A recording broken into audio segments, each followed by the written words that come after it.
Now students, चलिए next हम देखते हैं बच्चों। कल की क्लास में मैंने आपको बताया था किसके बारे में, मोमेंटम के बारे में, ठीक है ना। ओके, नाउ अब देखिए, चलिए नेक्स्ट देखते हैं बच्चों। हम लोग कल की क्लास में हमने मोमेंटम डिस्कस कर लिया था और अब हम आगे बढ़ते हैं। और मैंने आपको जाते जाते बताया था कि मोमेंटम की हेल्प से बच्चों, मोमेंटम की हेल्प से मोमेंटम को हम लोग रिलेट करेंगे किससे, फोर्स से, है ना। लेकिन उसके पहले जरा यहां पर आइए, जरा देखिए बच्चों। अब ये एक छोटा सा क्वेश्चन है, सब लोग कर लोगे इसको, बताओ। एक छोटा सा क्वेश्चन है, सब लोग कर लोगे। What is the momentum of a man of mass 75 kilogram. 75 kilogram बच्चों इसका मास है, तो m की जगह कितना रखोगे, 75। Momentum p equals to m into v, और v कितना रखोगे, इसका यूनिफॉर्म वेलोसिटी कितना है, 2 metre per second. m into we करके किलोग्राम मीटर पर सेकंड में आंसर आ जाएगा। कोई डाउट है बताइए। ये क्वेश्चन हो जाएगा, स्टार्टिंग से ऐसे क्वेश्चंस मैंने आपको बताए हैं, ठीक है। नो, अब देखो,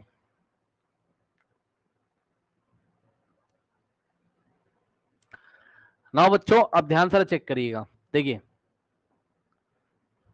अब आपको एक बात बताता हूं, थोड़ा सा इसको जरा पढ़ोगे आप क्या। न्यूटन सेकंड लॉ का मैंने आपको बोला था कि न्यूटन सेकंड लॉ का स्टेटमेंट अलग होगा। और न्यूटन सेकंड लॉ क्या देता है, तो जवाब है न्यूटन सेकंड लॉ आपको क्या देगा, न्यूटन सेकंड लॉ आपको फोर्स कैलकुलेट करने का फॉर्मूला देता है, ठीक है ना। सो ध्यान से चेक करिए बच्चों, यहां पर देखिए, सबसे पहले सब लोग इस बात को अच्छी तरीके से पढ़ेंगे। देखिए, इसको पढ़िए क्या लिखा है statement, the rate of change of momentum of a body. जरा ध्यान देना बच्चों, क्या लिखा है, पढ़ लो पढ़ लो पढ़ लो पढ़ लो।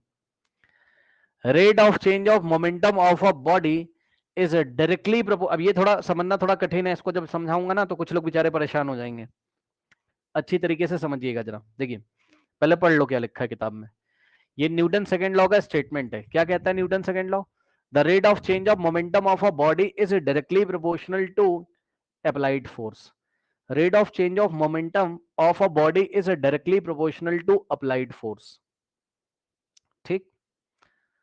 Rate of change of momentum of a body is directly proportional to applied force and takes place in the direction in which the force act and takes place in the direction in which the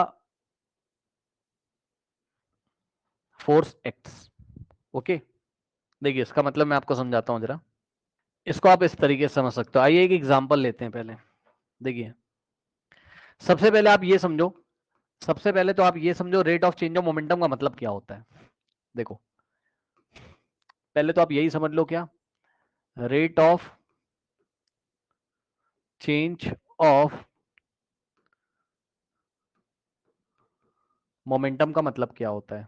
देखो, इसका मतलब होता है momentum change in 1 unit time. क्या बोला मैंने, momentum change in 1 unit time, मतलब 1 unit time का मतलब 1 सेकेंड में। 1 सेकेंड में कितना, अब जरूरी नहीं कि 1 सेकेंड में आप चेक कर रहे हो, जनरली हम 1 सेकेंड के बारे में बात करते हैं, 1 मिनट में भी चेक कर सकते हो भाई आप। देखो मैं क्या कह रहा हूं, rate of change of momentum का मतलब होता है, रेट का मतलब होता है पर यूनिट टाइम में। तो इसका मीनिंग क्या है पहले वो समझो, यानी कि हम एक तरीके से क्या निकाल रहे हैं, इसका मीनिंग है चेंज इन मोमेंटम या change of momentum in 1 unit time, in 1 second या इन 1 यूनिट टाइम। 1 यूनिट टाइम का मतलब 1 सेकेंड मान के चल लेना आप, ठीक। ओके, नाउ देखो ध्यान से जरा समझो। देखो देखो देखो देखो देखो देखो, पहले तो आप इसको अच्छे तरीके से 2-4 बार पढ़ लो अच्छी तरीके से। क्या, rate of change of momentum का मतलब change in momentum in 1 unit time, ठीक है। मतलब किसी बॉडी के मोमेंटम में 1 यूनिट टाइम में कितना चेंज आया है ये चेक करना होता है आपको। अच्छा रुक जाओ, तो कहने लगा सर, अच्छा ये तो बात समझ में आ रही, लेकिन सर पहले तो ये तो सिखाओ कि चेंज इन मोमेंटम कैसे निकालते हैं, तब तो rate of change of momentum निकालेंगे। जरा देखो, पहले कहने लगा सर आप पहले चेंज चेंज इन मोमेंटम बता दो क्या होता है, कैसे निकाला जाता है। सर पहले हमें क्या सिखा दो, चेंज इन मोमेंटम सर निकालना बता दो। तो बच्चों ध्यान से सुनो, चेंज इन मोमेंटम कैसे निकाला जाता है। आपको एग्जांपल दूंगा बहुत अच्छी तरीके से। देखिए देखिए देखिए बच्चों, चेंज इन मोमेंटम को हम लोग डेल्टा पी से दिखाते हैं। किससे दिखाते हैं, डेल्टा पी से। डेल्टा कभी भी लगा होगा, इस डेल्टा का मतलब क्या होता है, चेंज। ये जो ट्राइंगल जैसा साइन है ना, इसको क्या बोलते हैं, डेल्टा। तो इसको क्या पढ़ेंगे, डेल्टा पी। कोई तुमसे पूछेगा डेल्टा पी का क्या मतलब है, तो उसको बोलोगे देखो डेल्टा टी का मतलब है change in momentum. Delta physics में किसको बताता है, चेंज को बताता है। किसको बताता है, चेंज को। जब कोई चेंज हो रहा होता है किसी क्वांटिटी में तो उसके आगे डेल्टा लगा देते हैं, ठीक। डेल्टा पी का मतलब है मोमेंटम में चेंज हो रहा है। सर कैसे निकालोगे सर मोमेंटम में चेंज? बच्चों फिर से ध्यान से सुन लीजिए मेरी बात। इस डेल्टा पी को क्या पढ़ोगे तुम, जब भी कोई तुम्हें पढ़ने के लिए बोलेगा कि डेल्टा पी क्या है ये, तो तुम बोलोगे सर चेंज इन मोमेंटम है। डेल्टा जो सिंबल बनाया है वो किसके लिए यूज किया गया है, चेंज के लिए यूज किया गया है, ठीक है, बहुत अच्छी बात है। अब बहुत सिंपल सी बात है बच्चों, देखो यार चेंज इन मोमेंटम कैसे निकालोगे भाई तुम? हाँ चेंज इन मोमेंटम कैसे निकालोगे बताओ? कोई भी चीज का चेंज कैसे निकालते हैं, P final minus p initial, खत्म। लो भाई, पी एफ का मतलब पी फाइनल और पी आई का मतलब पी इनिशियल। मतलब समझो पी एफ क्या है, फाइनल मोमेंटम। भाई आप जाके देख लीजिए बॉडी का फाइनल मोमेंटम कितना है,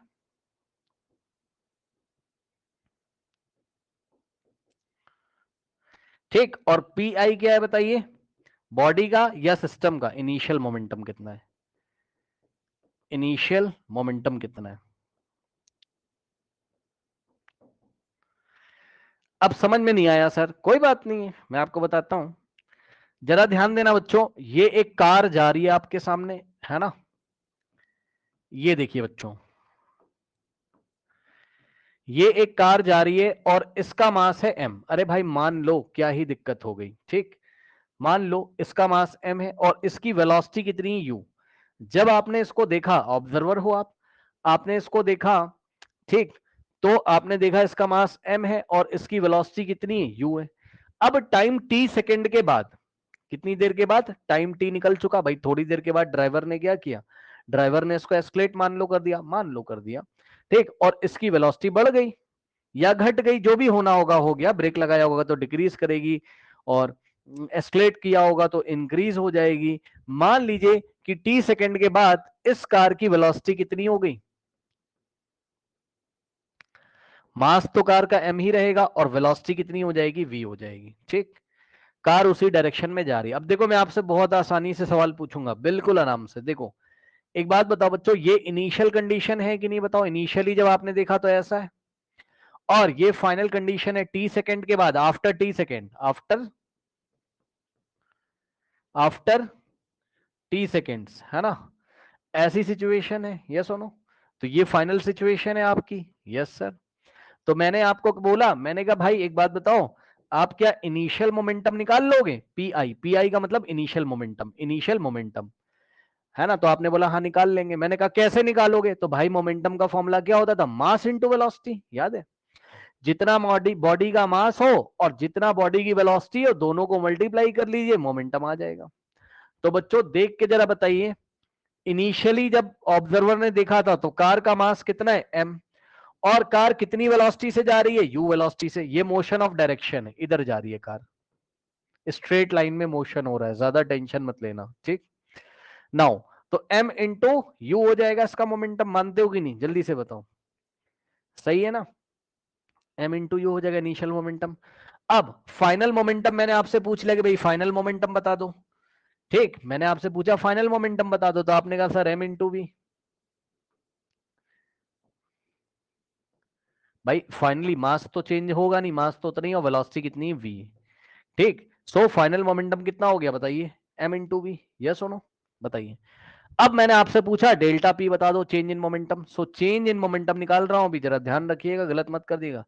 चेंज इन मोमेंटम कितना है, p फाइनल माइनस p इनिशियल। तो p फाइनल की जगह कितना रखोगे बच्चों, m into v, M V, ठीक। देख लो ना भाई, m इंटू वी कितना होता है, एम वी, ठीक। और m इंटू यू कितना होता है, एम यू। यहां रखना हो तो रख के चेक कर लो, फाइनल मोमेंटम कितना हो जाएगा, m इंटू वी, और इनिशियल मोमेंटम कितना हो जाएगा, m इंटू यू। यहां एक ब्रैकेट लगा दो बच्चों, और यहां से डेल्टा p का मतलब है चेंज इन मोमेंटम कितना आ जाएगा, मुझे जरा बताओगे क्या, मुझे बताओगे क्या आप लोग, जरा ध्यान से बच्चों। ये फर्स्ट टर्म है और ये सेकंड टर्म है भाई, माइनस के बाद जो लिखा है सेकंड टर्म, माइनस के पहले फर्स्ट टर्म, बताओ क्या कॉमन आ रहा है, जल्दी से देख के बताइए क्या कॉमन आ रहा है, जल्दी जल्दी जल्दी देख के बताइए कॉमन क्या आ रहा है, एम, एम, एम, बिल्कुल सही, बिल्कुल सही। तो m कॉमन हो जाएगा तो ब्रैकेट में क्या बचेगा, फर्स्ट टर्म में v और माइनस सेकेंड टर्म में u बचेगा। हाँ भाई बताइए जरा, m ये लीजिए m in the bracket v minus u, ये आ गया आपका क्या, बोलो, चेंज इन मोमेंटम आ गया। ये आ गया आपका क्या, चेंज इन मोमेंटम। तो मैं तुमसे पूछा कि चेंज इन मोमेंटम कितना आया, तो m in the bracket v minus u, m question में दिया रहेगा, v दिया रहेगा, u दिया रहेगा, इसमें रख देंगे, चेंज इन मोमेंटम आ जाएगा। अब मैंने कहा नहीं भाई ऐसे काम नहीं चलेगा, rate of change of momentum बताओ।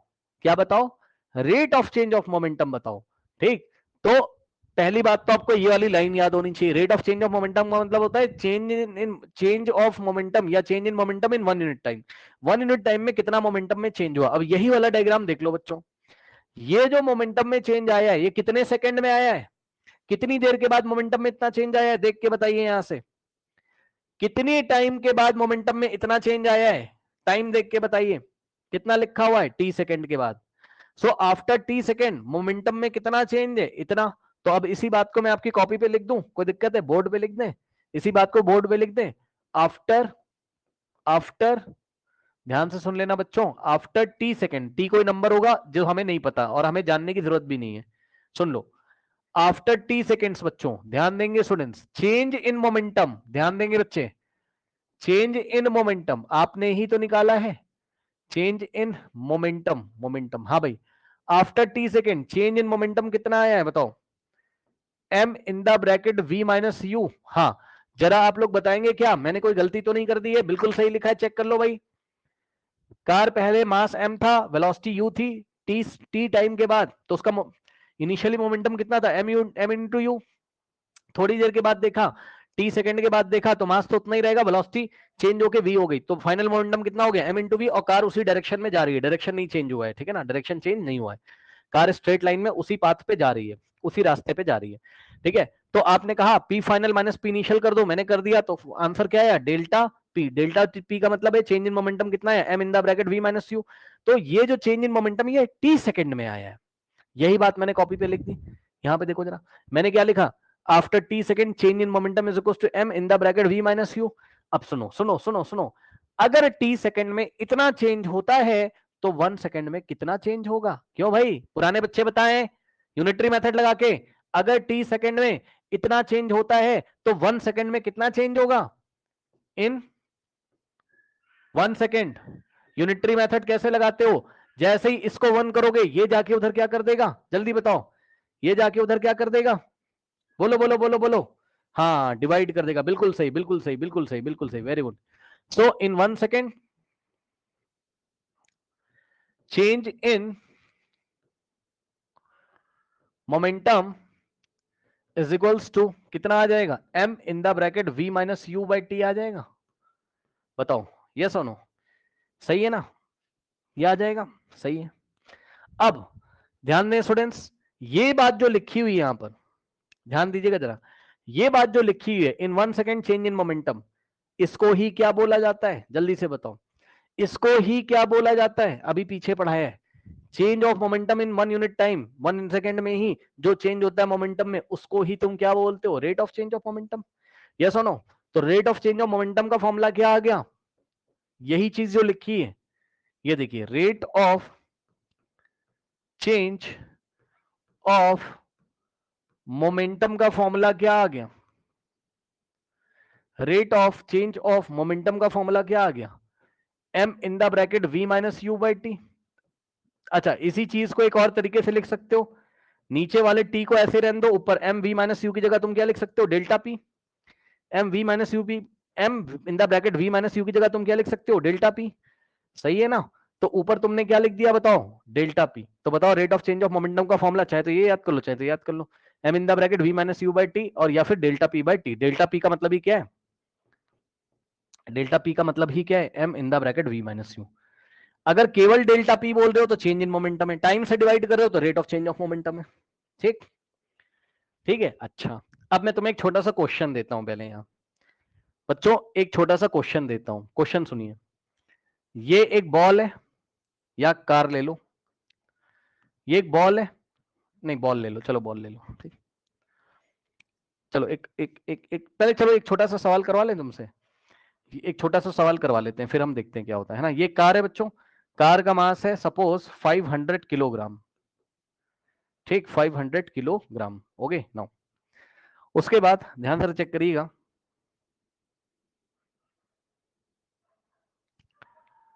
ठीक, और ये जा रही है बच्चों 5 मीटर पर सेकेंड से, ठीक। आपने चेक किया 5 सेकेंड के बाद, आफ्टर 5 सेकेंड इस कार की वेलोसिटी कितनी हो जाती है?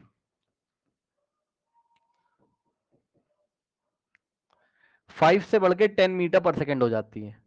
Find rate of change of momentum, find rate of change of momentum. Question क्या है? Find rate of change of momentum. कर लोगे? बताओ, कर लोगे? बहुत आसान है, सीधे लगा देंगे। क्या? Delta P by T, delta P का मतलब M in the bracket we minus you by T, है ना। एम की जगह कितना रखोगे बच्चों? मास कितना है बताओ? 500 किलोग्राम, ठीक।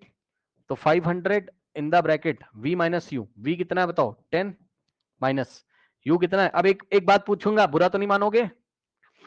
एक बात और पूछना चाहता हूं, वेरी इंपॉर्टेंट बात पूछना चाहता हूं। एक बच्चे ने तो आंसर भी निकाल दिया, आंसर तुम निकाल लो भाई, कोई दिक्कत नहीं, लेकिन मैं सवाल तुमसे कुछ और करना चाहता हूं। वेरी इंपॉर्टेंट सवाल है, सुनो। सवाल मेरा ये है, सब कुछ यूनिट के साथ रखो। मैं ये कह रहा हूं तुमसे, क्या? सब कुछ यूनिट के साथ रखो। मास का यूनिट बोलो कितना है? किलोग्राम, है ना। समझना जरा, मास का यूनिट क्या है बोलो? किलोग्राम। तो 500 किलोग्राम, है ना, इनटू ब्रैकेट में v माइनस यू, v कितना है बताओ? 10 मीटर पर सेकेंड, माइनस u कितना है? 5 मीटर पर सेकेंड, ठीक, अपॉन में टाइम। टाइम का कितना है बच्चों? 5, यूनिट के साथ रखना। 5 s का मतलब सेकेंड, s का मतलब सेकेंड। अब इसको सॉल्व करो, क्या आ जाएगा? 500 किलोग्राम ऐसे ही रहेगा, और इनटू, जरा ध्यान देना भाई, 500 किलोग्राम ऐसे ही रहेगा। 10 माइनस 5 कितना होता है? 5। सुन लो सुन लो सुन लो सुन लो सुन लो ध्यान से, छोटी क्लासेस में आपने पढ़ा हुआ है। क्या? क्या? 5 किलोग्राम शुगर में से 3 किलोग्राम शुगर जाएगी। मास में से मास को ही तो डिक्रीज, ओहो, मास में से मास को ही तो माइनस कर सकते हो। छोटी क्लास में यही तो पढ़ा है भाई। एक बात बताओ, क्या तुमने छोटी क्लास में कोई ऐसा सवाल पढ़ा है? देखते हैं, देखते हैं क्या बताओगे। क्या तुमने बच्चों छोटी क्लास में ऐसा कुछ पढ़ा है कि 5 किलोग्राम शुगर में से 2 सेकंड माइनस कर दिया? जल्दी बताओ, 5 किलोग्राम शुगर में से 2 सेकंड माइनस कर दिया, क्या ऐसा कभी सुना है? भाई किलोग्राम मास है और 2 सेकंड टाइम है, क्या मास में से टाइम माइनस कर दोगे क्या? टू सेम टाइप की फिजिकल क्वांटिटी को ही ऐड या सब्ट्रैक्ट कर सकते हो। सुन लो भाई फिर से ध्यान से, दो सेम टाइप की फिजिकल क्वांटिटी को ही ऐड या सब्ट्रैक्ट कर सकते हो। टाइम में से टाइम माइनस कर सकते हो, वेलोसिटी में से वेलोसिटी माइनस कर सकते हो, मास में से मास माइनस कर सकते हो। और एडिशन में भी इसी तरीके से होता है, मास में मास ऐड होगा, वेलोसिटी में वेलोसिटी ऐड होगी, टाइम में टाइम ऐड होगा। लेकिन मल्टीप्लाई तुम किसी को भी कर सकते हो, मल्टीप्लाई तुम किसी को भी कर सकते हो। मतलब अगर सवाल ऐसा होता 5 किलोग्राम इंटू 2 सेकेंड, तब हो जाता 5 2 10 आ जाता, और यूनिट भी मल्टीप्लाई हो जाता। बताइए कोई समस्या? किलोग्राम सेकेंड हो जाता। कोई डाउट? बोलो बोलो बोलो फटाक से। तो एक बार बताओ, यहां पर सही चल रहा है, ये वेलोसिटी, ये भी तो वेलोसिटी भाई, ये फाइनल है और ये इनिशियल है, दोनों का यूनिट सेम है, मीटर पर सेकंड में, मीटर पर सेकंड। तो वेलोसिटी में से वेलोसिटी सब्ट्रैक्ट करोगे। जब 5 किलोग्राम शुगर में से 3 किलोग्राम शुगर सब्ट्रैक्ट करते हो तो 2 किलोग्राम शुगर आती है ना, यूनिट तो वही आता है। तो एक बार बताओ, 10 मीटर पर सेकंड में से जब 5 मीटर पर सेकंड माइनस करोगे तो 10 माइनस 5 5, और यूनिट क्या बचेगा? जल्दी जल्दी जल्दी, 10 माइनस 5 5, यूनिट क्या बचेगा? Metre per second. Very important. तो 10 माइनस 5 मीटर पर सेकंड, तो यूनिट रखोगे 5 मीटर पर सेकंड। जरा समझ लेना भाई ध्यान से। और अपॉन में क्या है? 5 सेकंड। अपॉन में टाइम था ना, टाइम कितना था तुम्हारा? 5 सेकंड, ठीक। तो नीचे तुमने रखा कितना? 5, और यहां रखा सेकंड। भाई देखो बिल्कुल आराम से करना, ज्यादा टेंशन नहीं। देखो कोई, ये हमने इसको उड़ा दिया, कितना आया? 100।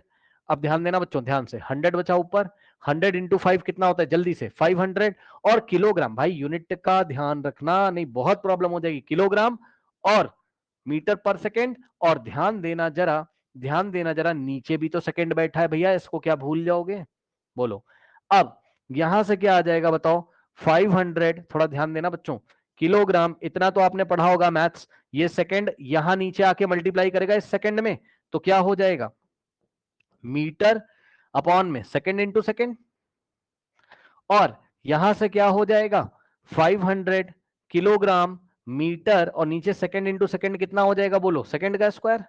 यस और नो, जल्दी बताइए। ठीक, अब खास बात आ गई, वेरी इंपॉर्टेंट, कॉपी में नोट करें और याद कर लें सर, याद कर लें सर, सुन लीजिए सर ध्यान से, सुन लीजिए ध्यान से। कुछ बातें आपसे पूछूंगा, देखते हैं आप क्या बताते हो मुझे। इस सवाल की हेल्प से कुछ बातें मैं आपसे पूछना चाहता हूं। बच्चों क्वेश्चन नंबर 1 मेरा सुनिए। Question number 1, what is the unit of, देखते हैं कौन बताएगा, किसको याद है, पहले तो यही पूछूंगा मैं। What is the unit of momentum, what is the unit of momentum, momentum की यूनिट क्या होती है बच्चों, किस बच्चे को याद है, मोमेंटम की यूनिट बताइए किसको याद है, और नहीं याद है फटाफट निकालो। हाँ, kilogram metre per second, very good very good very good, kilogram metre per second, ये मोमेंटम की यूनिट होती है। कैसे, मोमेंटम का फॉर्मूला क्या होता है, यहां दिखा भी सकता हूं मैं आपको, m इंटू वी, मास का किलोग्राम और वेलोसिटी का मीटर पर सेकंड। इसी का आंसर क्या आ जाएगा, किलोग्राम मीटर और सेकंड जाएगा ऊपर तो पर सेकंड, ये लो किलोग्राम मीटर पर सेकंड। ठीक, ये मेरा पहला सवाल था। अब मेरा दूसरा सवाल सुनो। मैंने क्वेश्चन नंबर 2 आपसे पूछा, what is the unit of change in momentum, what is the unit of change in momentum, momentum का जब चेंज निकालोगे तब यूनिट क्या आएगी, मोमेंटम का जब चेंज निकालोगे तब यूनिट क्या आएगी, बोलो बोलो बोलो बोलो, कोई सोच सकता है इस बारे में।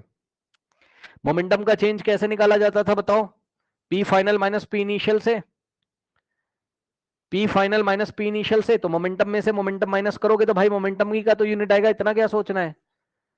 अरे चेंज इन मोमेंटम का यूनिट तो पूछा है, तो मोमेंटम में से मोमेंटम माइनस करोगे तो मोमेंटम का यूनिट आएगा, अभी पढ़ाया था, सेम फिजिकल क्वांटिटी में से सेम फिजिकल क्वांटिटी माइनस करोगे तो वही यूनिट आएगा। ठीक तो यहां से देखो, unit of change in momentum ही कितना हो जाएगा बताइए, किलोग्राम मीटर पर सेकंड, जिसको आप ऐसे भी लिख सकते हो किलोग्राम मीटर पर सेकंड। अब मेरा तीसरा सवाल है और बहुत इंपॉर्टेंट सवाल है बच्चों, इसीलिए मैंने ये सवाल पूछे थे। अब मैं आपसे पूछना चाहता हूं, unit of rate of change of momentum, rate of change of momentum. अभी अभी मैंने आपको सवाल में निकलवाया था क्या, ये rate of change of momentum ही कैलकुलेट करवाया है इस सवाल में, चेक कर लो, find the rate of change of momentum. ठीक, delta P by T, delta P by t, अगर आप चाहो तो यहीं से डायरेक्ट यूनिट देख सकते हो, डेल्टा पी मतलब change in momentum, change in momentum का यूनिट क्या होता है, किलोग्राम मीटर पर सेकंड, और नीचे टाइम, टाइम का यूनिट सेकंड, सेकंड में सेकंड मल्टीप्लाई करेगा तो क्या आ जाएगा answer, kilogram metre per second square.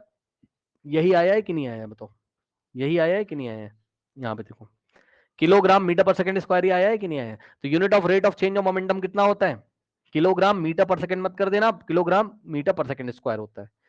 कोई डाउट है बताइए, कर लोगे। बिल्कुल, इन तीनों यूनिट्स को आपको ध्यान रखना है बहुत अच्छी तरीके से, खासकर ये लास्ट वाली। ठीक है, rate of change of momentum की unit kilogram metre per second square. ठीक, तो इस तरीके से rate of change of momentum calculate करते हैं। ठीक है, चलो बहुत बढ़िया बात है। अब अब एक बात मैं आपसे पूछता हूं, देखते हैं आपको क्या लगता है, देखते हैं आपको क्या लगता है, आप क्या सोचते हो, देखते हैं आप क्या सोचते हो। चलो बच्चों, अब हम लोग एक काम करते हैं, एक गेम खेलो जरा, क्या, कैच, कैच करने वाला, मैं आपको बॉल कैच कराऊंगा। ठीक, चलो बॉल फेंकता हूं मैं आपके पास, ये तुम्हारी बॉल है इस तरीके से।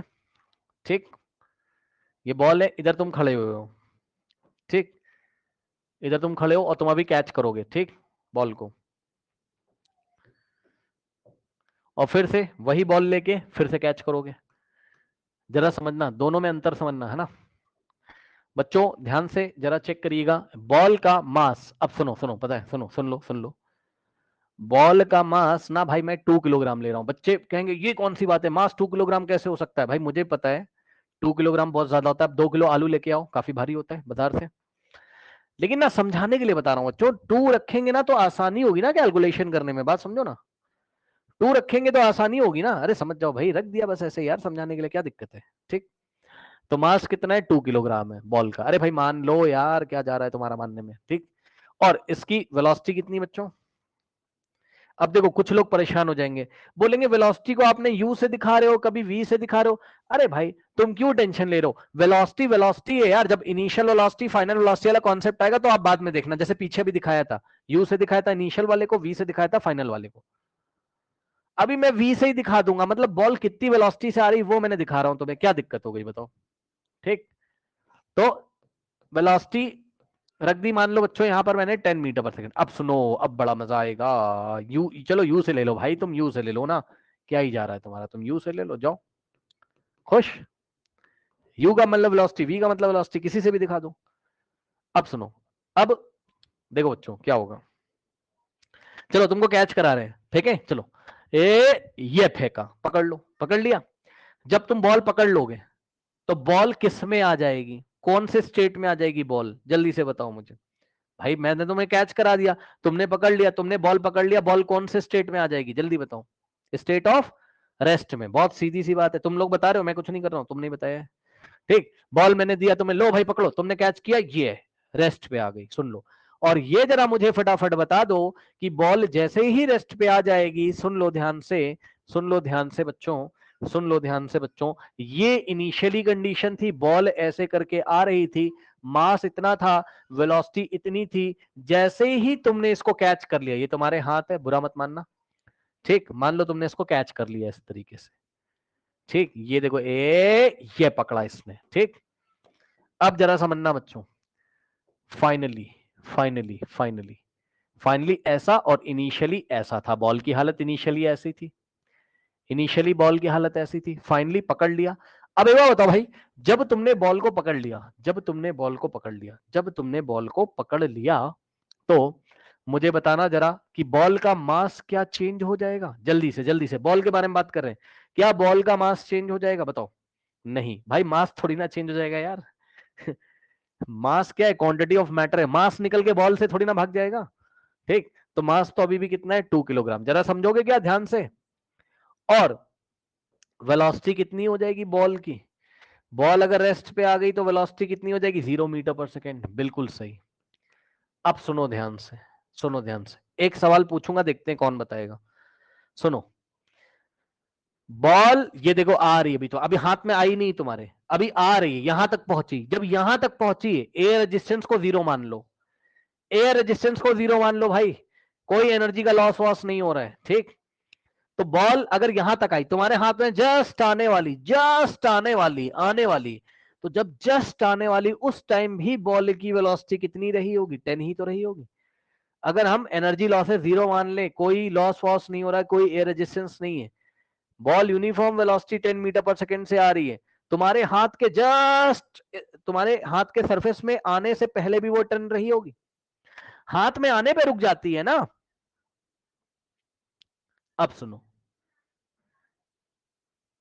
अब एक लड़के ने क्या किया, एक लड़के ने क्या किया, जरा आप मुझे खुद ही बताना, आप देखते हैं कि आप मुझे बताओगे, ठीक। एक लड़के ने क्या किया, बॉल आई, ठुक से पकड़ लिया, ऐसे तुरंत पकड़ लिया, एकदम टाइम ही नहीं दिया उसको, जरा समझना जरा, इस लड़के ने बॉल को टाइम ही नहीं दिया भाई, पकड़ लिया तुरंत, यानी कि टाइम कुछ नहीं दिया का मतलब है लगभग लगभग बहुत कम टाइम दिया, 0.2 सेकंड में ही पकड़ लिया, लो भैया। अरे 0.2 सेकंड बहुत कम टाइम होता है यार, वो बॉल है ऐसे पकड़ लिया तुरंत। और दूसरे लड़के को देखो, इस लड़के को देखो, ठीक, ये पर्सन ए है और ये पर्सन बी है, इसको भी मैंने बॉल दी, मास वही है बॉल का 2 किलोग्राम, ठीक, इसको वेलोसिटी कितने से दी,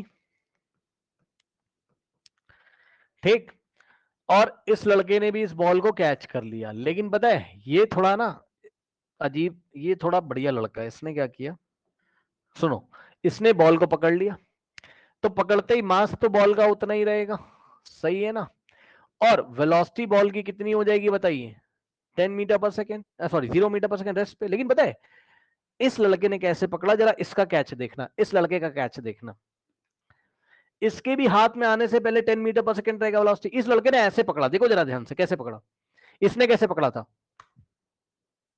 बस खत्म, 0.2 सेकेंड में वेलोसिटी 0 कर दी, बॉल को रोक दिया। दूसरे लड़के को देखो, दूसरे लड़के के पास बॉल आई, ये देखो अब बॉल आ चुकी हाथ पे इसके, ये आ चुकी, और जब आ रही है ना तब भी हाथ नहीं रोक रहा है, हाथ पीछे ले जा रहा है, पीछे ले जा रहा है। अब बताओ बॉल रेस्ट पे की चल रही है, जल्दी बताओ, अरे जल्दी बताओ। बॉल आई, पकड़ा और लड़का पीछे जा रहा है ऐसे। पहले वाला लड़का देखो, बॉल आई, रोक दिया तुरंत, टी बराबर 0.2 सेकंड में। दूसरे लड़के को देखो, बॉल आई, ये ऐसा पीछे लेके जा रहा है, या ऐसे जैसे लेते हैं कैच, ये लेके जा रहा है ऐसे। बताओ क्या बॉल रेस्ट पे आ गई दूसरे लड़के के पास? जल्दी बताओ। Still going in motion, yes. Ball के पास अभी भी वेलोसिटी है, धीरे धीरे कम कर रहा है, और देखो कैसे पकड़ रहा है दूसरा लड़का, इतना करेगा उसके बाद गिर भी जाता है ग्राउंड पे, देखा आपने, देखा है आपने, उसके बाद ग्राउंड पे गिर भी जाता है, और कभी कभी ग्राउंड पे 3-4 राउंड भी ले लेता है, तब जाके रुकता है, ऐसे उठाता है हाथ, फिर जाके बॉल रेस्ट पे आती। मतलब समझो, दूसरे लड़के ने ये पकड़ा स्टाइल से कैच, ये 5 सेकंड लगा है भैया, 5 सेकंड मान लो, जस्ट एग्जांपल दे रहा हूं तुम्हें समझाने के लिए, और क्या। अब मैं तुमसे एक सवाल पूछूंगा, तुम मुझे जवाब देना जरा ध्यान से, ठीक है। ये सब सिचुएशन हो गई, ठीक है सर, कुछ कैलकुलेशन कराऊंगा वो भी तुम कर ही लोगे, अभी तुमसे ही कराऊंगा, ठीक। बस मुझे तुम अपने एक्सपीरियंस से इतना बता दो, जरा इतना बताओ कि इस लड़के को ज्यादा चोट लगेगी या इसको, चोट किसको ज्यादा लगी? हाँ, ए वाले को। इतना एक्सपीरियंस से बता सकते हो सब लोग? भैया जो ऐसे पकड़ लेगा 2 किलोग्राम की बॉल, उसके हाथ में बहुत तेज चोट लगेगी, इसको ज्यादा नहीं लगेगी। कभी तुम भी एक्सपीरियंस करके देख सकते हो, कैच इस तरीके से लेना, टाइम देकर बॉल की वेलोसिटी को 0 करना, टाइम ज्यादा दे देना, ठीक, टाइम ज्यादा दे देना, ठीक।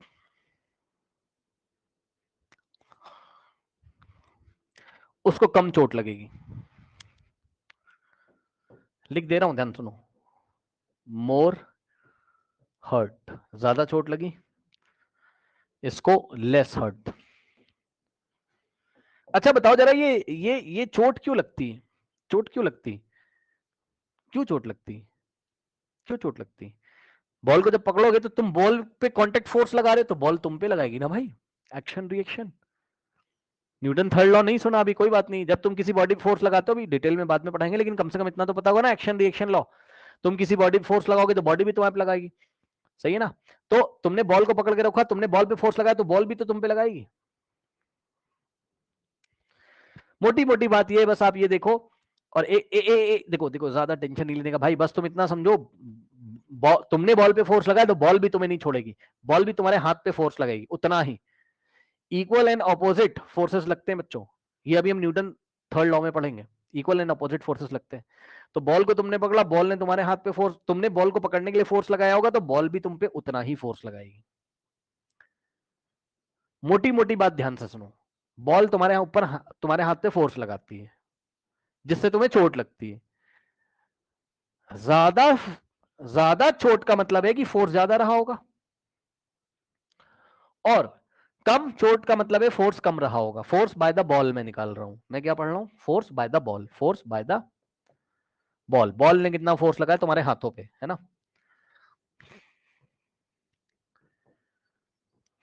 अब इसको जरा स्टॉप करते हैं, अभी इसको अच्छी तरीके से देख लो, अभी इसी पे वापस आएंगे। एक बात तुमसे करनी है पहले, क्या? एक बात तुमसे करनी है पहले, क्या? जरा एक दो सवाल करो छोटी क्लासेस के, जरा छोटी क्लासेस के एक दो सवाल करो भाई। 8/2 किया एक बार, और एक बार 8/4 किया, और एक बार 8/5 किया। क्या खास बात है तीनों सवालों में? न्यूमरेटर सेम है, जल्दी बोलो जल्दी बोलो जल्दी बोलो, न्यूमरेटर सेम है, डिनोमिनेटर क्या कर रहा है? बोलो बोलो बोलो। न्यूमरेटर सेम है और डिनोमिनेटर क्या कर रहा है? इंक्रीज कर रहा है, ठीक। तो हो क्या रहा है, थोड़ा ध्यान देना जरा, न्यूमरेटर तो सेम है, 8 8 और 8, है ना? लेकिन डिनोमिनेटर क्या कर रहा है? वेरी कर रहा है, चेक कर लो, है ना? डिनोमिनेटर वेरी कर रहा है, मतलब समझो, टू, यहाँ आंसर कितना आएगा? 2 4 8 4, यहाँ पे कितना आएगा? 4 2 8, है ना? यहाँ आंसर 2 आएगा, और यहाँ आंसर कितना आएगा वो आप निकाल लो कैलकुलेटर से, कोई दिक्कत नहीं है। 8/5 डेसिमल में आ जाएगा ना, 1.6 आ जाएगा, ठीक। अब भाई मुझे एक बात बताओ, जैसे जैसे डिनोमिनेटर बढ़ रहा है ओवरऑल आंसर डिक्रीज कर रहा है, पूरे फंक्शन का आंसर, ये पूरा फंक्शन लिखा हुआ है, ठीक, पी बाई क्यू, ये पूरा फंक्शन लिखा हुआ है, ये पूरा फंक्शन लिखा है पी बाई क्यू के फॉर्म में। आप मुझे बताओ, जैसे जैसे डिनोमिनेटर बढ़ रहा है वैसे वैसे फंक्शन की वैल्यू डिक्रीज कर रही है कि नहीं कर रही है, बताओ क्यों भाई? जब डिनोमिनेटर सबसे छोटा था तो आंसर सबसे बड़ा 4 आ रहा है, फिर डिनोमिनेटर थोड़ा बड़ा हो गया तो आंसर 4 से छोटा होकर 2 हो गया, जब डिनोमिनेटर और बड़ा हो गया तो आंसर और छोटा हो गया। यस और नो? ये बात समझ में आ गई? ठीक है, ठीक है, ठीक है, ठीक है। अब ध्यान से सुनो, अब ध्यान से सुनो, देखो rate of change of momentum का फॉर्मूला क्या होता है? m minus V by U by T, sorry M B, M in the bracket v minus you by T. इस पूरे फंक्शन को हम क्या बोलते हैं? बोलो बोलो बोलो, इस पूरे फंक्शन को क्या नाम दिया है तुमने? Rate of change of momentum दिया है पूरे फंक्शन को। ये पूरा जो आंसर आता है, यानी कि M V minus you by T करके जो आंसर आता है उसको तुमने rate of change of momentum बोला है। अब सुनो भाई, एक बात बताओ जरा, एक बार बताओ जरा, एक बार बताओ, ये आंसर अगर ऊपर वाले को मैं फिक्स कर दूं, मतलब अगर मैं न्यूमरेटर को फिक्स कर दूं, अगर मैं किसको फिक्स कर दूं? न्यूमरेटर को, और डिनोमिनेटर को चेंज करूं यानी कि टाइम को चेंज करूं, अब तो समझ गए होगे। तो जैसे जैसे टाइम बढ़ता जाएगा इस पूरे का आंसर कम आता चला जाएगा कि नहीं? सोचो, क्या मैं सही कह रहा हूं कि नहीं? भाई मान लो ऊपर वाला नंबर फिक्स हो गया, जैसे जैसे टाइम बढ़ाओगे ओवरऑल आंसर डिक्रीज करता जाएगा कि नहीं करता जाएगा? बताओ, बोलो बोलो बोलो बोलो। अभी नहीं समझ में आएगा मुझे पता है, जरा यहां पर आओ, पीछे जो एग्जांपल कर रहे थे वहां पर आओ, वापस आ जाओ, यहां पर आओ, आ जाओ भैया, आ जाओ, आ जाओ, चलो आओ। ये वाले केस में rate of change of momentum निकालो, चलो चलो चलो चलो निकालो। एम कितना है? 2 किलोग्राम, ब्रैकेट में v माइनस यू, v कितना है? 0, माइनस यू कितना है? 10, अपॉन में t कितना है, कितनी देर में कर रहा है? 0.2, ठीक, ओके। नाउ यहां पर कितना आएगा? 2 इंटू 0 माइनस 10, ठीक, अपॉन में 0.2, ठीक, is equals to 2 into -10 -20 divided by 0.2, ठीक, ओके।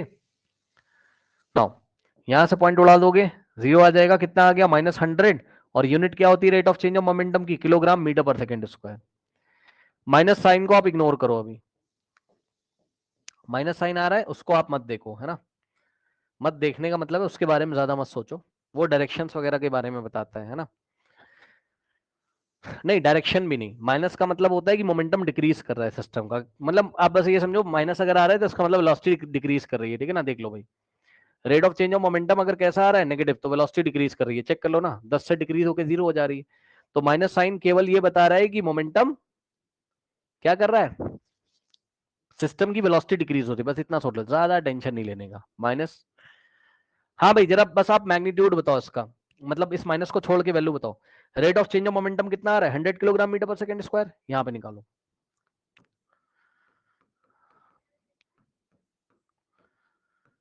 एम कितना है? 2 into V minus U, V कितना है? 0, माइनस यू कितना है? 10। देखो अब एक चीज देख रहे हो, न्यूमरेटर सेम है दोनों का, और यहाँ टाइम ज्यादा हो गया, चेक कर लो भैया, चेक कर लो, चेक कर लो। यहाँ जो न्यूमरेटर था वही यहाँ न्यूमरेटर है, यहाँ टाइम कम है 0.2 सेकेंड, तो आंसर ज्यादा आ रहा है, और यहाँ टाइम ज्यादा है तो आंसर कम आएगा, देख लेना।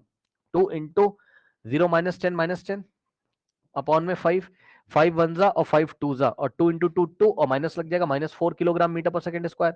माइनस साइन क्या दिखा रहा है? कि वेलोसिटी डिक्रीज हो रही है, बस और कोई बात नहीं। अब बताओ, फर्स्ट वाले केस में भाई माइनस छुपा के तब आंसर बताना, फर्स्ट वाले केस में rate of change of momentum ज्यादा है कि सेकंड वाले केस में रेट ऑफ मोमेंटम ज्यादा है? Rate of change of momentum ज्यादा है। फर्स्ट वाले केस में rate of change of momentum ज्यादा है कि सेकंड वाले के? फर्स्ट वाले केस में, बिल्कुल सही है। सुनो, फर्स्ट वाले केस में rate of change of momentum 100 kilogram metre per second का स्क्वायर का हो रहा है, और सेकंड वाले केस में rate of change of momentum 4 kilogram metre per second square का ही हो रहा है। तुम क्या देखा, तुमने क्या देखा बताओ? तुमने ये देखा जहां rate of change of momentum ज्यादा है भैया चोट ज्यादा लग रही है, यानी कि फोर्स ज्यादा है।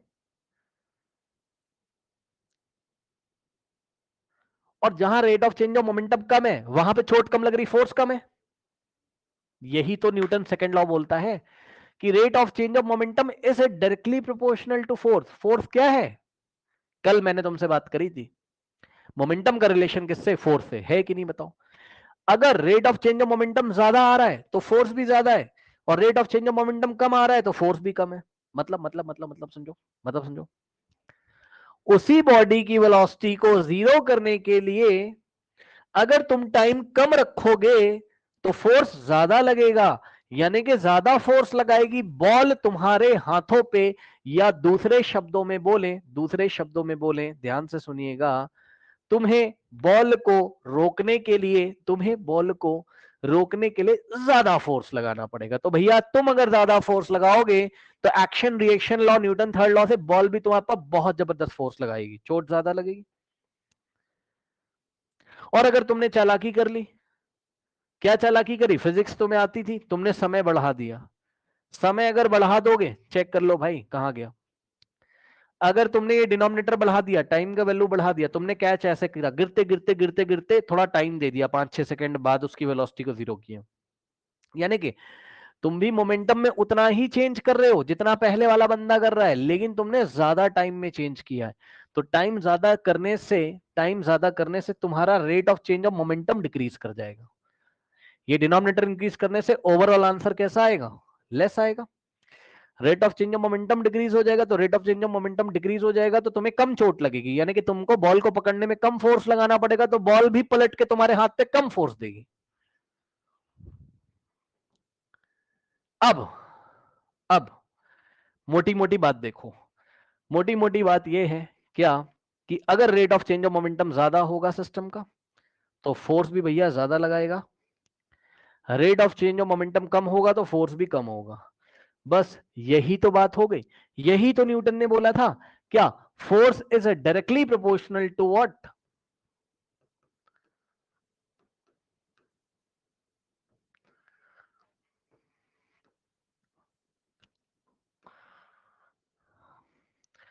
Force is directly proportional to rate of change of momentum.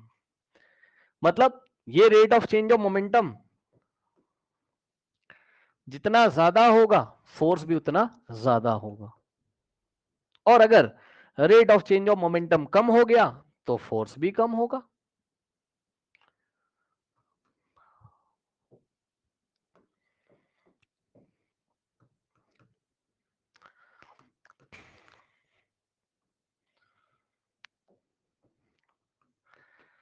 Next step में क्या लिखोगे? Force is directly proportional to, हाँ भाई जरा ध्यान दें बच्चों, ये जो rate of change of momentum लिखा हुआ है यहां पर, ये चीज, इसको फिजिक्स में कैसे लिखा जाता है? इसको कैसे लिखना सिखाया है? m in the bracket v minus you by T. सही है। अब सुनो, जब ये समझ रहे हो बात को, ये पूरी वैल्यू को ही हम क्या बोलते हैं? Rate of change of momentum. और इसको बढ़ाने के लिए जल्दी जल्दी बताओगे, देखते कौन बच्चा बताएगा। इस पूरे वैल्यू को अगर बढ़ाना चाहते हो तो बताओ, टाइम को बढ़ाना पड़ेगा या डिक्रीज करना पड़ेगा? जल्दी बताओ। इस पूरे, हाँ, टाइम को डिक्रीज करना पड़ेगा। और इस पूरे वैल्यू को इंक्रीज करना चाहते हो तो टाइम को डिक्रीज करना पड़ेगा, और इस पूरे वैल्यू को अगर डिक्रीज करना चाहते हो तो टाइम को इंक्रीज करना पड़ेगा। और कैच पकड़ते टाइम तुमको इस पूरे को डिक्रीज करना मांगता है। Rate of change of momentum catch करते टाइम तुम्हें कम से कम चाहिए, तभी तुम टाइम को बढ़ा देते हो। क्योंकि rate of change of momentum तुम्हें कम से कम क्यों चाहिए कैच पकड़ते टाइम? इसकी कम से कम वैल्यू चाहिए तुम्हें, कम से कम चाहिए, क्योंकि जितना कम ये होगा फोर्स भी उतना कम होगा और चोट कम लगेगी।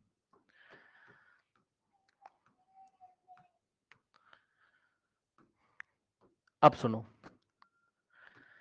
अब सुनो, अब सुनो, अब सुनो, अब सुनो, अब सुनो, अब सुनो, अब सुनो।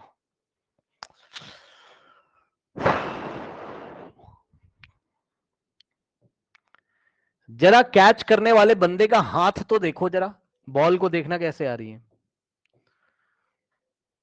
ये इसके 2 हाथ हैं बेचारे के। अरे भाई चलो 2 हाथ समझ जाना यार, है ना। इसमें बॉल को पकड़ेगा अभी, ठीक। चलो देखना जरा बॉल कैसे चल रही।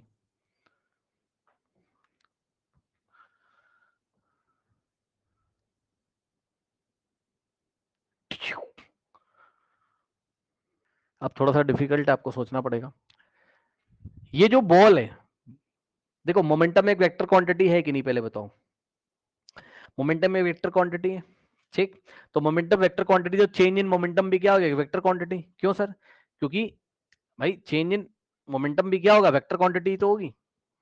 P final minus p initial, कहाँ गया, कहाँ गया, P final minus p initial, है ना। वेक्टर में से वेक्टर माइनस करोगे तो वेक्टर ही आएगा, याद रखना। वेक्टर माइनस वेक्टर एक वेक्टर आएगा, तो change in momentum vector vector होता है। ये चाहो तो वेक्टर लगा लो ऐसा करके, है ना। हम इसलिए नहीं लगा रहे हैं यहाँ पर क्योंकि बच्चों वो वेक्टर सम वेक्टर एडिशन सब अलग होता है, हम क्लास 11th में डिटेल में पढ़ेंगे। अभी हम लोग को ज्यादा टेंशन है नहीं क्योंकि हम लोग का स्ट्रेट लाइन में मोशन है ना, तो ज्यादा टेंशन नहीं अपने को, ठीक। इसलिए मैं ज्यादा वेक्टर वेक्टर वाला गेम नहीं खेल रहा हूँ, ठीक। अभी मोटी मोटी बात आप ये समझो क्या, कि P final minus p initial, भाई ये भी वेक्टर है, ये भी वेक्टर में से वेक्टर माइनस करोगे तो वेक्टर ही तो आएगा। यानी कि चेंज इन मोमेंटम भी एक वेक्टर होता है। तो अगर चेंज इन मोमेंटम एक वेक्टर है, ध्यान से सुनो, ध्यान से सुनो, अगर चेंज इन मोमेंटम एक वेक्टर है और चेंज इन मोमेंटम को अगर तुम टाइम से डिवाइड लगा दोगे, ये देखो,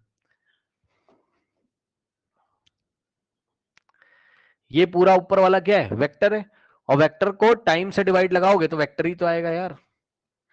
मतलब ये पूरा एक वेक्टर होता है, बस इतनी बात याद रखिए।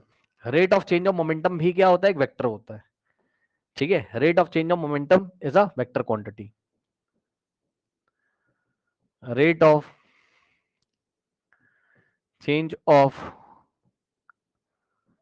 Momentum is a vector quantity, ठीक। और सुनो, rate of change of momentum से तुम्हें क्या मिलता है, फोर्स। और भैया फोर्स वेक्टर ही तो है यार, यही तो पढ़ाया था स्टार्टिंग में। Rate of change of momentum एक वेक्टर है तो फोर्स भी तो वेक्टर है, पहली क्लास में पढ़ाया था, फोर्स एक वेक्टर क्वांटिटी है। अच्छा अच्छा अच्छा, ठीक ठीक ठीक ठीक ठीक, चलो इधर देखो, इस बॉल को देखना, देखो बॉल को देखना, जरा बॉल को देखना। देखो बॉल ऐसे जा रही है अभी 10 मीटर पर सेकंड से, बताओ बॉल के पास मोमेंटम है कि नहीं, जल्दी जल्दी जल्दी। बॉल के पास मोमेंटम है कि नहीं बताओ, बॉल के पास मोमेंटम है कि नहीं बताओ, बॉल के पास मोमेंटम है। यस सर, क्योंकि मास भी है वेलोसिटी भी, तो मोमेंटम तो होएगा ही होएगा। फिर से देखो मोशन इसका, आ रही बहुत तेजी से, मैं तुम्हें धीरे धीरे दिखा रहा हूं। जैसे इसके हाथ में चिपक जाएगी ना, कि इसको रोकेगा आप, चाहे जैसे रोक ले, चाहे फटाक से रोक ले, चाहे गिर के रोक ले, रुकेगी तो ना बॉल। जब रुकेगी बॉल, मुझे जल्दी से बताओ, मुझे जल्दी से बताओ, क्या चेंज इन मोमेंटम हुआ, चेंज इन मोमेंटम कौन सी डायरेक्शन में हुआ, बॉल का, बॉल का, बॉल का चेंज इन मोमेंटम कौन सी डायरेक्शन में हुआ। अरे भाई इसी डायरेक्शन में तो हुआ जिस डायरेक्शन में जा रही थी। कुछ लोग समझ ही नहीं पाएंगे बेचारे, जिस डायरेक्शन में बॉल जा रही थी उसी डायरेक्शन में तो चेंज इन मोमेंटम हुआ। कहने लगा कैसे सर, भाई वो जा रही थी 10 मीटर पर सेकंड से, तो 10 मीटर पर सेकंड से उसी डायरेक्शन में जाते जाते ही तो उसकी वेलोसिटी 0 हो गई थी, ये सुनो बताओ। ऐसा तो है नहीं रास्ते में मुड़ गई कहीं पे, उधर चली गई इधर चली गई, ऐसा तो है नहीं।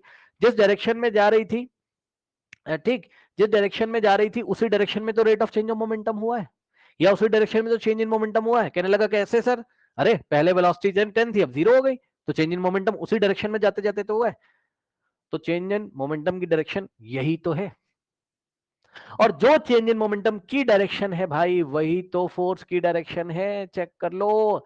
ये एक वेक्टर क्वांटिटी, यही तो पढ़ा रहा हूं, ये एक वेक्टर क्वांटिटी है ना। Rate of change of momentum जिस डायरेक्शन में हुआ होगा इस डायरेक्शन में हुआ है, ठीक। तो फोर्स भी इसी डायरेक्शन में लगेगा, इसलिए फोर्स, इसलिए बॉल इसी डायरेक्शन में फोर्स लगाती है तुम्हारे हाथों के ऊपर, तुम्हारे हाथों के ऊपर। तो अब न्यूटन सेकंड लॉ में दो बातें बन गई, जो जो पढ़ा वही बता दो। पहली बात क्या बनी बताओ, पहली बात क्या बनी, force is directly proportional to rate of change of momentum. जितना ज्यादा rate of change of momentum होगा उतना ज्यादा फोर्स लगेगा। अगर rate of change of momentum कम है तो फोर्स भी कम लगाएगी बॉडी, जो बॉडी आ रही होगी सामने से जिसमें rate of change of momentum होगा, पहली बात। दूसरी बात, फोर्स को इंट्रोड्यूस तुमने कर दिया तो भाई फोर्स की डायरेक्शन तो बताओगे ना। फोर्स को इंट्रोड्यूस किया है तो फोर्स की डायरेक्शन तो बताओगे ना। वेक्टर क्वांटिटी डायरेक्शन बताने के लिए तुम ये बोलोगे देखो सर, मैंने कहा ये बताओ rate of change of momentum is directly proportional to force. तुमने कहा हाँ। मैंने कहा फोर्स की डायरेक्शन तो बताओ। तो तुमने कहा देखो सर, जिस डायरेक्शन में rate of change of momentum होता है, जिस डायरेक्शन में rate of change of momentum होता है, फोर्स भी उसी डायरेक्शन में लगता है। यही न्यूटन सेकंड लॉ का स्टेटमेंट है। अब चेक कर लो, तुम्हारी किताब में यही लिखा है। चेक कर लो भाई, तुम्हारी किताब में यही लिखा है। तुम्हारी किताब में यही लिखा है, पढ़ो पढ़ो पढ़ो पढ़ो। यही न्यूटन सेकंड लॉ है। According to Newton second law, the rate of change of momentum of a body is directly proportional to the applied force. मतलब किसी बॉडी, जिस बॉडी में rate of change of momentum हो रहा होगा, जैसे ball में हुआ था, ठीक, उसका rate of change of momentum directly proportional है किसके? अप्लाइड फोर्स के। मतलब वो बॉल जितना फोर्स लगाएगी सामने तुम्हारे हाथ पे, जितना ज्यादा rate of change of momentum में बॉल में होगा, उतना ज्यादा फोर्स लगाएगी बॉल तुम्हारे हाथों में। और rate of change of momentum तभी ज्यादा होगा जब टाइम कम से कम रखोगे तुम। उस मोमेंटम को चेंज होने वाले समय को कम कर दोगे तो rate of change of momentum बढ़ जाएगा और बॉल ज्यादा अप्लाई करेगी फोर्स। पहली बात। दूसरी बात, फोर्स की डायरेक्शन के बारे में बताओ जरा। तो ये देखो, and takes place in the direction in which the force act. अब इन्होंने रिवर्स ऑर्डर में बोल दिया, कोई बात नहीं। And takes place in the direction, ये takes place in the direction किसके बारे में बोला है? Rate of change of momentum के बारे में। Rate of change of momentum उसी डायरेक्शन में होता है जिस डायरेक्शन में फोर्स होता है। तो बॉल इसी डायरेक्शन में rate of change of momentum था और इसी डायरेक्शन में तो फोर्स था। यानी कि rate of change of momentum की डायरेक्शन वही होती है जो अप्लाइड फोर्स की डायरेक्शन होती है। इस स्टेटमेंट को पढ़ लीजिए, यही लिख के आओगे एग्जाम में। कोई डाउट हो तो मुझे बता दो। नो डाउट, ठीक है, बहुत अच्छी बात है। अब सुनो मेरी बात ध्यान से, अब सुनो मेरी बात ध्यान से। इतनी बातें हो गई, ये बात तुम लिख के आ ही जाओगे, है ना। अब जरा अभी के लिए तुम ये समझ लो, है ना, हम बाद में बात करेंगे, लेकिन अभी के लिए तुम ये समझ लो। दो तीन बातें मैं तुम्हें बताना चाहता हूँ, दो तीन बातें मैं तुम्हें बताना चाहता हूँ।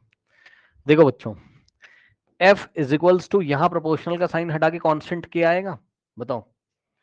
इसको प्रोपोर्शनैलिटी कांस्टेंट बोलेंगे, m in the bracket v minus you by T. ये k की वैल्यू बच्चों 1 होती है, तो ज्यादा टेंशन नहीं लेने का। k की वैल्यू 1 होती है तो यहाँ 1 रखेंगे तो यहाँ 1 हो जाएगा, कुछ मतलब है नहीं। तो f बराबर कितना आ जाएगा? m v minus you by t. क्या आ गया बताओ तुम्हारे पास? F is equals to m v minus you by t आ गया। अब बताओ, चैप्टर नंबर 1 याद है भाई? एक्सलेशन का फॉर्मूला क्या होता था? v minus you by T, rate of change of velocity. बोलो। तो इसकी जगह तुम क्या रख दोगे? F is equals to m, और ध्यान से चेक करो, इसकी जगह तुम क्या करोगे? v minus you by T की जगह तुम क्या रखोगे? बोलो। a रखोगे। अब बताओ क्या आ रहा है? क्या आ रहा है? F is equals to m में फॉर्मूला बनाओ फोर्स मेजर करने का। तो यही तो बता रहा हूं कि न्यूटन सेकेंड लॉ से, ठीक है, वाई दिस के स्टेप नीडेड, क्योंकि फिजिक्स में कोई ना कोई प्रोपोर्शनैलिटी कांस्टेंट आता है भाई, है ना। हाँ। जब कोई नई फिजिकल क्वांटिटी पढ़ते हैं ना तो सामने वाले फंक्शन पे डाउट होता है हम लोग को। नेचर की तुम स्टडी कर रहे हो भैया, तुम नेचर की स्टडी करते हो ना अपने आसपास सारी चीजों की। तो जब कोई किसी पे डिपेंड करता है तो सामने कांस्टेंट के लगा देते हैं और फिर इस कांस्टेंट के की जांच पड़ताल करते हैं लेबोरेटरी में। कभी कभी तो इसकी डेफिनेशन हम लोग खुद ही बनाते हैं, कभी कभी इसको लेबोरेटरी में चेक करते हैं। सुनो, हम लोग ना कंफ्यूज रहते हैं कि कहीं ये फॉर्मूला सही है कि नहीं, तो एक कांस्टेंट के डालते हैं, फिर उसको जांचते पड़तालते हैं कि यही कहीं ये कांस्टेंट के कुछ है तो नहीं जिसकी वजह से ये वाली फिजिकल क्वांटिटी डिस्टर्ब हो जाएगी। फिर इसको चेक किया जाता है, फिर इसको ठीक ठीक रखा जाता है। यहाँ पर 11th क्लास में बहुत सारे कांस्टेंट पढ़ोगे आप, प्रोपोर्शनैलिटी कांस्टेंट, जिसकी वैल्यू भी निकाल के देनी पड़ेगी तुम्हें कभी कभी, तभी सामने वाला फंक्शन सही होगा। भाई थोड़ा दिमाग लगा लेना, जस्ट मैं ऐसे ही बता रहा हूं, अभी तुम्हें समझ में आ जाएगा। देखो, मान लो x कोई फिजिकल क्वांटिटी y पे डिपेंड कर रही है, x is equal to constant k into y आ रहा है ना। अब इस कांस्टेंट की वैल्यू को रख रख के प्रैक्टिकल करके देखोगे ना कि x और y में क्या रिलेशन है, सही है कि नहीं है, तो उस हिसाब से k को डिसाइड किया जाएगा। बात समझो। क्या पता देखो एक छोटा सा एग्जांपल दे रहा हूं, क्या पता के की वैल्यू होनी चाहिए थी 1 और डिसाइड कर ली 2.4 मान लो, तो हर एक बार एक्स और वाई में गलत रिलेशन आएगा कि नहीं आएगा बताओ? वाई रखो गलत गलत एक्स आएगा, ठीक है। टाइम आने पे आपको खुद पता चल जाएगा, ज्यादा टेंशन मत लीजिए। ये थोड़ा ना सा इधर जो फिजिकल क्वांटिटी बैठी होती है सामने कंफ्यूज करती है कि भैया सामने वाले पे कैसे डिपेंड कर रही है, कुछ लफड़ा तो नहीं है कहीं, इसलिए कांस्टेंट के लगाना जरा जरूरी होता है और फिर उसकी वैल्यू डिसाइड करी जाती है। कभी कभी तो नेचर में होने वाले कुछ फिनोमेना के हिसाब से के की वैल्यू डिसाइड करनी पड़ती है, मतलब तुम्हारा कोई कंट्रोल नहीं होगा, तुम्हें के को फिर लैब में निकालना पड़ेगा। कभी कभी इंसान क्या करते हैं, ज्यादा फर्क जब पड़ता नहीं तो इंसान क्या करते हैं, के की वैल्यू 1 ले लेते हैं किसी डेफिनेशन को देने के लिए। तो यहाँ हमने वही किया हुआ है, हम उतनी डिटेल में नहीं जा रहे हैं। हमने क्या किया, हमने यहाँ पे के की वैल्यू 1 रख ली, कोई फर्क पड़ता नहीं है। लेकिन पता है बहुत सारे ऐसे फॉर्मूले होते हैं ना, तुम्हें फ्रीडम नहीं मिलेगा वहां, तुम्हें वहां फ्रीडम नहीं मिलेगा के का वैल्यू रखने 1 रखने का, तुम्हें प्रोपोर्शनैलिटी कांस्टेंट के इज इक्वल टू 1 रखने का तुम्हें फ्रीडम वहां नहीं मिलेगा। फिर भाई तुम्हें कभी कभी प्रैक्टिकल करके पूरा निकालना पड़ेगा, फॉर्मूले को ठीक से बनाना पड़ेगा। जैसे कि अगला चैप्टर आप देखोगे तो आप ग्रेविटेशनल कांस्टेंट देखोगे, वहां पर यूनिवर्सल ग्रेविटेशनल कांस्टेंट जी लगाना पड़ेगा, वो तो 1 नहीं होता यार, वो तो 1 नहीं होता है, वो तो तुम्हें भैया पूरा सब निकाल के कैलकुलेट करना पड़ेगा। वहां पे भी प्रोपोर्शनैलिटी कांस्टेंट आएगा, दिखाऊंगा मैं आपको, लेकिन वो तो 1 नहीं रखेंगे, 1 रख तो गड़बड़ हो जाएगा। बहरहाल अब हम वापस अपने टॉपिक पे आते हैं। खास बात यह है कि m इंटू ए आ गया, ठीक है ना। अब ये फंक्शन वाली बात आपको 9th क्लास में धीरे धीरे आएगा, 11th में आएगा, 11th में खुद ही समझ जाओगे क्या गेम चल रहा है, उतनी स्टडी कर लोगे ना खुद ही पता चल जाएगा। बहरहाल यहाँ पे देखो जरा, F is equal to m into a, ये फॉर्मूला आया, न्यूटन सेकंड लॉ से ही तो आया भाई। तो न्यूटन सेकंड लॉ का स्टेटमेंट अलग है और फोर्स को कैलकुलेट करने का जो फॉर्मूला मिलता है वो अलग है, ठीक है सर। अब मैं तुमसे 2-3 सवाल जाते जाते कर लेता हूं, है ना, जवाब दे दो और जाओ। एप्लीकेशन और न्यूटन सेकंड लॉ। भैया ये बताओ, कैचिंग का क्रिकेट बॉल का केस समझ में आया? बंदा अपना हाथ क्यों पीछे करता है, बंदा अपना हाथ क्यों पीछे करता है? ताकि टाइम क्या हो जाए, इंक्रीज। टाइम इंक्रीज होने से क्या होगा बताओ, rate of change of momentum decrease हो जाएगा। सुन लो पूरी कहानी, टाइम क्यों इंक्रीज करता है बंदा, ये कैच करते टाइम, इतनी भारी बॉल होती, चोट वोट लग जाएगी। टाइम को इंक्रीज करने से rate of change of momentum decrease कर जाता है, और rate of change of momentum decrease करने की वजह से force applied by the ball decrease कर जाता है और चोट कम लगेगी। कोई डाउट है बताइए? क्योंकि बॉल की वेलोसिटी को फाइनली तुम्हें जीरो करना है यार। अब हाथ, अब ये तुम्हारे हाथ में, तुम फटाक से पकड़ लो, चाहे फटाक से पकड़ लोगे, टाइम कम हो जाएगा, rate of change of momentum बहुत ज्यादा होगा, फोर्स ज्यादा लगेगा न्यूटन सेकेंड लॉ से, क्योंकि जितना rate of change of momentum ज्यादा, फोर्स उतना ज्यादा। और अगर तुमने बॉल को पकड़ा और टाइम दे दिया बॉल की वेलोसिटी जीरो करने के लिए, टाइम ज्यादा कर दिया तुमने, तो rate of change of momentum decrease कर जाएगा, न्यूटन सेकेंड लॉ से फोर्स डिक्रीज कर जाएगा और अप्लाइड फोर्स कम होगा, चोट कम लगेगी। अब बताओ, ये हाई जंपर को देखो, ये हाई जंप कर रहा है और सामने सैंड क्यों रखा है इन्होंने? कह रहे हैं सामने सोफा रख देते हैं, सोफा कह रहे हैं, सामने कुछ फोम गद्दा वद्दा बिछा देंगे या बालू बिछा दी इन्होंने, बताइए ये रोड पे क्यों नहीं कूद जाता है? डामर की रोड पे, जो डामर की ब्लैक कलर की रोड होती है उस पे क्यों नहीं कूद जाता है? बोलो क्यों भाई? अगर सैंड में कूदेगा, जरा दिमाग लगाओ, बालू में अगर कूद जाएगा, पूरा आंसर ठीक से, बालू में कूदेगा तब तो अच्छी बात है भाई, फिसलता हुआ जाएगा ना। जो ये और 10 मीटर पर सेकंड से बालू में कूदेगा, तुरंत जीरो नहीं होगा, तुरंत वेलोसिटी जीरो नहीं होगी, क्योंकि उसको 10 मीटर पर सेकंड से जीरो करना है अपने आप को। जीरो अगर तुरंत कर देगा, अरे भैया फिर तो पूछो नहीं। तुरंत करने का मतलब है टाइम कम, टाइम कम का मतलब है rate of change of momentum बहुत ज्यादा, rate of change of momentum का मतलब है फोर्स बहुत ज्यादा। अब डामर की रोड है मान लो, ठीक है, हाँ ग्रेजुअली धीरे धीरे जीरो करना चाहिए उसको, ताकि टाइम बढ़ जाए, rate of change of momentum घट जाए। अब डामर की ब्लैक कलर की रोड है, अब दौड़ता हुआ आया ये, हाँ, और डामर की रोड पे कूद गया अचानक से, अरे भाई पूछो मत, फिर तो क्या हाल होंगे। समझ रहे हो ना, वो ग्रिपिंग बहुत जबरदस्त होती है डामर की रोड की और बॉडी की, फ्रिक्शन बहुत ज्यादा होता है, तो ग्रिप कर लेगा, पकड़ लेगा, और वेलोसिटी को अचानक से जीरो करने की कोशिश करेगा, सडनली जीरो, यानी कि टाइम बहुत कम, rate of change of momentum बहुत ज्यादा हो जाएगा। तो अप्लाइड फोर्स बहुत ज्यादा होगा, उसकी बॉडी पे जो फोर्स लगेगा, भाई इसकी बॉडी ग्राउंड पे जो फोर्स लगाएगी, फाइनली फाइनली फाइनली फाइनली ध्यान से सुनिए, फोर्स तो इसकी बॉडी लगाएगी ना इस बार ग्राउंड पे, तो ग्राउंड पलट के उतना ही फोर्स देगा थर्ड लॉ से। तो जितना ज्यादा फोर्स इसकी बॉडी लगाएगी, सुन लो ध्यान से, किसमें rate of change of momentum हो रहा है, रोड में नहीं, इसकी बॉडी में, तो इसकी बॉडी अप्लाई फोर्स करेगी किसके ऊपर, ग्राउंड के ऊपर, तो ग्राउंड पलट के उतना ही फोर्स देगा। तो तुम ये चाहते हो ना तुम्हारी बॉडी कम से कम फोर्स लगाए, तभी तो तुम्हें कम से कम फोर्स सामने से मिलेगा, और कम से कम फोर्स करने के लिए rate of change of momentum कम से कम करोगे, rate of change of momentum कम से कम करने के लिए टाइम को बढ़ा लोगे, इसके लिए तुमने क्या डाल दी, बालू डाल दी सामने, ठीक है, क्या डाल दिया तुमने सामने, सैंड डाल दिया, ताकि तुम फिसलते हुए जाओ, फिसलते हुए जाओगे 10-12 सेकंड में आराम से जाके रुकोगे, तो टाइम बहुत बढ़ जाएगा, rate of change of momentum decrease कर जाएगा, फोर्स डिक्रीज कर जाएगा, चोट नहीं लगेगी। देखो इसने सीट बेल्ट पहनी है, बहुत अच्छी बात है, अगर नहीं पहनी तो भैया तो गया ये समझ लो, सीट बेल्ट पहन लो बढ़िया बात है, एक्सीडेंट होगा मान लो तो क्या होगा, अगर अगर एक्सीडेंट हुआ मान लो किसी का, ठीक है, तो भाई जाके ऐसा टकराएगा, तो अचानक से गाड़ी की वेलोसिटी जीरो होती है, तुम्हारी भी अचानक से जीरो होगी, बहुत जबरदस्त फोर्स लगेगा तुम्हें, बहुत चोट लगेगी, और सीट बेल्ट लगाए रहोगे तो सीट बेल्ट तुम्हें पहले रोकेगी, धीरे धीरे आगे ले जाएगी, ऐसे धीरे धीरे धीरे धीरे जाके तब वेलोसिटी तुम्हारी जीरो होगी, काफी टाइम बाद तुम्हारी वेलोसिटी जीरो होगी, टाइम बढ़ जाएगा, rate of change of momentum decrease कर जाएगा, फोर्स डिक्रीज कर जाएगा, कम चोट लगेगी, सीट बेल्ट पहनना चाहिए। इतना आप पढ़ के आइएगा, इसके बारे में हम कल बात करते हैं, जाइए।